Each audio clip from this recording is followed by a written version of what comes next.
Good morning mga kabayan. So today, share ko naman po sa inyo kung paano namin pinapaalis yung mga informal settlers o yung mga tenant na nakatira dun sa mga na-acquire naming property. So sa mga hindi pa nakakilala po sa akin, ito nga po nilagay ko na sa background ko yung aking company ID. Ako po ay nagtatrabaho sa isang real estate developer. Ito nga po nakalagay ako sa company SecCert sa Secretary Certificate bilang isa sa pinagkakatiwalaan ng kumpanya na tagalakad, taga-negotiate sa iba't ibang sangay ng gobyerno, sa DAR, BAR, Registry of Deeds, DPWH, barangay level, to regional, to LGU, to provincial.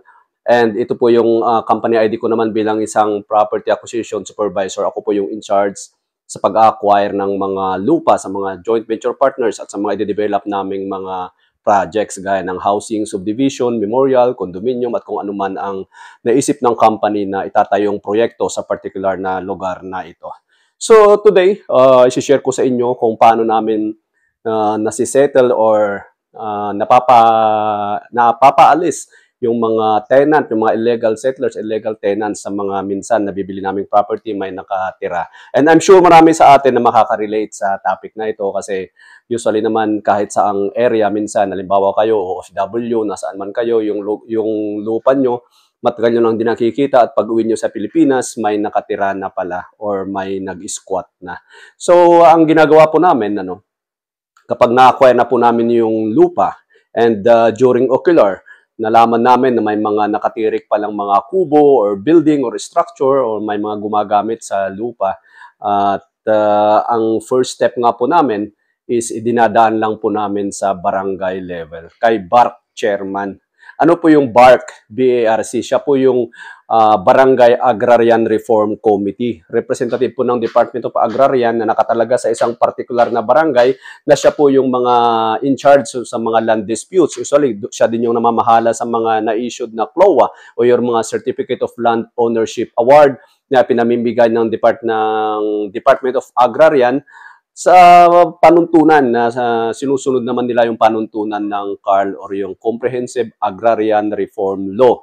So ayun, so yung mga beneficiaryo ng CLOA at yung mga iba pang ng DAR, nandyan po si BARC chairman at isa po sa mga duties and responsibility ni BARC chairman is siya po yung gumigitna doon sa mga disputes na yon o sa mga namamahala sa mga lupa, sa mga properties na under ng Department of Agrarian. And sa mga informal settlers, sa case na ito, ang una naming kinokontak po dyan, maliban kay barangay captain, is si BARC chairman. Kasi siya yung committee na nakatalaga doon, tinaga ng Department of Agrarian para tumulong sa mga disputes na ganito.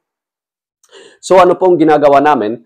Pinapatawag po namin yung mga concerned tenants. Tenants pong tawag natin. Halimbawa, regardless kung gaano sila katagal nakatira doon, siguro pinatira sila nung dating may-ari pero karamihan yung mga nabibili kasi namin kadastral mga Rowlands. Walang sa experience ko, sa actual experience ko, hindi alam ng may-ari mismo na may nakatira na doon sa kanilang property. Pero alam man ng may-ari or hindi, ganun din po yung prosesong gagawin namin.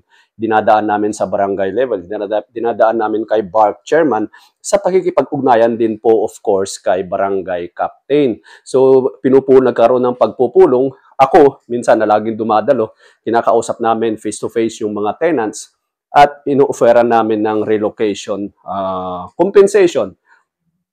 Kahit na sila po ay nakatira doon na wala silang rights para tumira kasi wala naman silang, mostly naman sa kanila, walang pinangahawakang dokumento. Wala silang right of use doon sa property. Wala silang tax declaration. Wala silang kasulatan galing doon sa unang may-ari na titira sila doon. Gagamitin nila yung lupa whatsoever. So regardless kung anong reason nila, syempre, inaano naman natin ng company side as advice din ng aming company lawyer na i-ano rin namin yung human rights saka yung dapat mapayapang pagpapaalis sa mga informal settlers. So yun nga po, pag nasa barangay na po kami, mayroon naman po kaming budget dyan. Depende kung ano yung structure na nakatayo na doon. Halimbawa, pinatayuan na ng building at may tanim or sarit-saring reason po doon namin minsan binibase yung binibigay naming inaalat naming budget para sa i-offer namin sa kanilang relocation. Kung gaano na siya katagal, ganito, ganyan. So, kinakausap namin sila isa-isa sa presensya po ni Bar Chairman at ni Barangay Captain sa pakikipagtulungan po sa kanila, minsan nag-offer kami, o magkano yung ano mo, ito bibigyan ka namin ng 50,000, ilang years kang nakatira dito, 10 years. Ito po ang 30,000 gagamitin mo bilang panimula as your relocation compensation. Pero yung iba po, hindi, siyempre, hindi naman pare-parehas yung ano ng mga tao. Mayroong kaming na-encounter dati na medyo matigas in the sense na marami siyang demand. Pag ganun po, wala na po kaming may case kaming ganun isa dati somewhere in Quezon at pinaubayan na namin sa aming company attorney. Pero at the end, yung resulta, napaalis din po yung informal settler na yun kasi hanggat maaari, last resort na namin yun, iniiwasan naming mag-file ng ejectment case sa korte. Kasi kawawa, mas maging kawawa sila. Hanggat maaari, dinadaan po namin ito sa usaping barangay sa barangay level. Kasi pag may ejectment case, panalo, 101% mga kabayan, napakalaki yung chance namin manalo kasi nabili namin yung property, kami mga developer, yung company namin as a developer, nabili niya, nasa amin lahat yung mga legal documents, title, at lahat na hawak na namin. So wala kang makikitang chance para hindi kami makakuha ng court order para makapag-issue ng ejectment case. Ang ano naman doon, binibigyan naman sila ng 30 days notice bago i-serve yung eviction, kung tawag natin doon. So ganun po ano. So iba-iba po. Ito pong nasa itong nasa background ko, nilagay ko dito. Yan yung aking company ID, and yung baba niyan, yan po yung isang pinicturean ko, blinerd ko.